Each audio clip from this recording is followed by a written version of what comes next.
Good morning, boys and girls.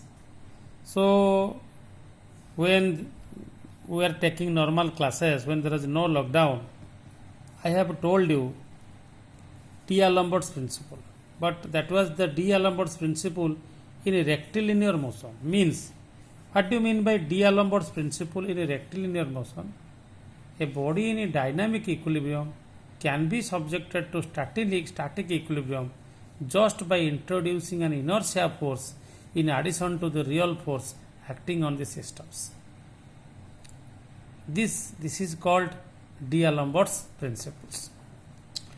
So today for 23 April, in this class, this is video number 4.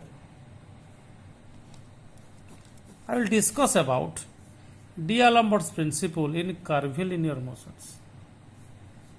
From the previous chapter, the equation of motion in forms of rectangular components are summation of fx equal to w by g, acceleration in the x-axis, summation of fy w by g, acceleration in the y-axis. W stands for the weight of the body and small g stands for the acceleration due to gravity. So summation of fx, if I take w by gx to the left side, then it will be simply summation of fx minus w by gx equal to 0. Summation of fy minus w by g ay equal to 0. Summation of fx plus fix equal to 0, or summation of fy plus fiy equal to 0.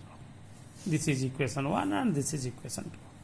This is x-axis, this is y-axis, summation of x components, summation of forces in the x-axis, summation of the forces in the y-axis, and these two forces are real forces. And w by gx, this is an inertia force, and this is also an inertia force. Because I have already told, in particularly the D'Alembert's principle, inertia force is taken into account. And guys, remembers, inertia force, it is nothing but, it is a fictitious force. And the magnitude of that inertia force is equal to that of the real force acting on the systems. Are you getting my points? So, now minus w by gx and minus w by gay are called inertia forces, because the inertia force is nothing. It is an imaginary force. Are you getting my points, guys? Boys, girls, this is an inertia force. This is a fictitious force. This is an imaginary force. And that force acts opposite to the real force acting on the body or acting on the systems in x and y direction of acceleration respectively. The equation set to this equation is called equation of dynamic equilibriums. The principle of adding the inertia force into the net external forces acting on a particle, which makes that particle under curvilinear motion into static equilibrium, is called D'Alembert's principles. So, just again, summation of all the forces, or in the x-axis 0, summation of y equal to 0. Similarly, the equations of motion in the forms of tangential and normal components are summation of f tangential f, capital F force, small t stands for tangential, this is suffix, equal to w by g acceleration tangentials. You simply see how I am writing all these things.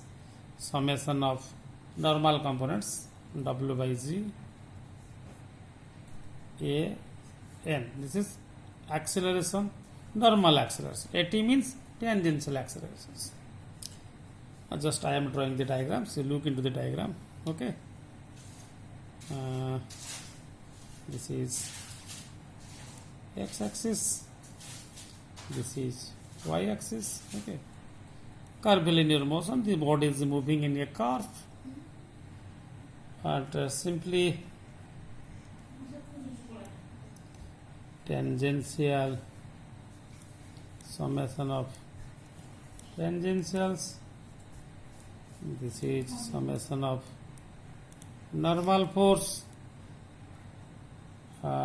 real force, one force is here, another force is just like here, this is W by G at T. This is, guys, listen, this is inertia, this is real, and this is inertia. Inertia means an inertia, fictitious force, imaginary force. Yes. So I am just acceleration. This is the acceleration, normal acceleration,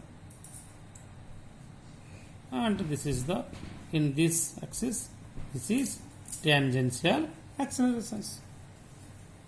By using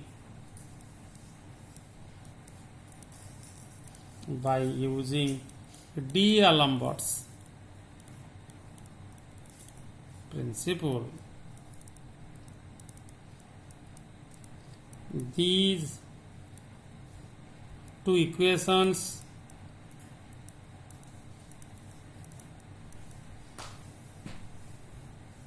can be written as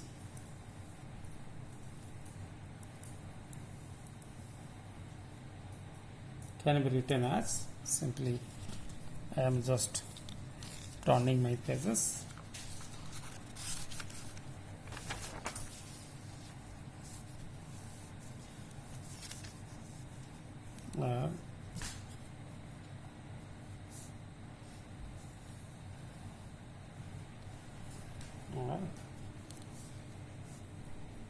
Summation of tangentials minus double by G A tangentials, summation of normal force equal to double by G, directly I am writing double by G at T equal to 0, or Fn minus double by G An equal to 0. For this I can write summation of Ft plus Fi inertia tangentials equal to 0, or summation of T equal to 0. For this I can also write in the same way. I can write summation of Fn plus Fi n equal to 0, or summation of n equal to 0, where minus W by G at and minus double by G An double G N R is 2 are the inertia forces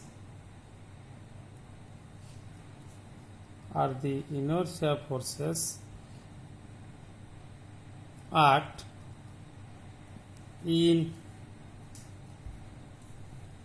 opposite directions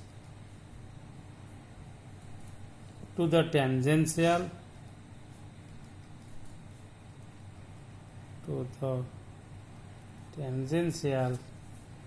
and normal accelerations.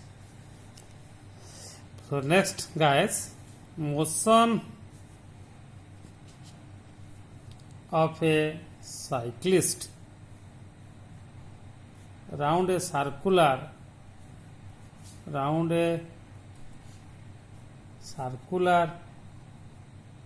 level roads. So consider the motion of a cycle having weight W around a circular path of radius r with a constant velocity v.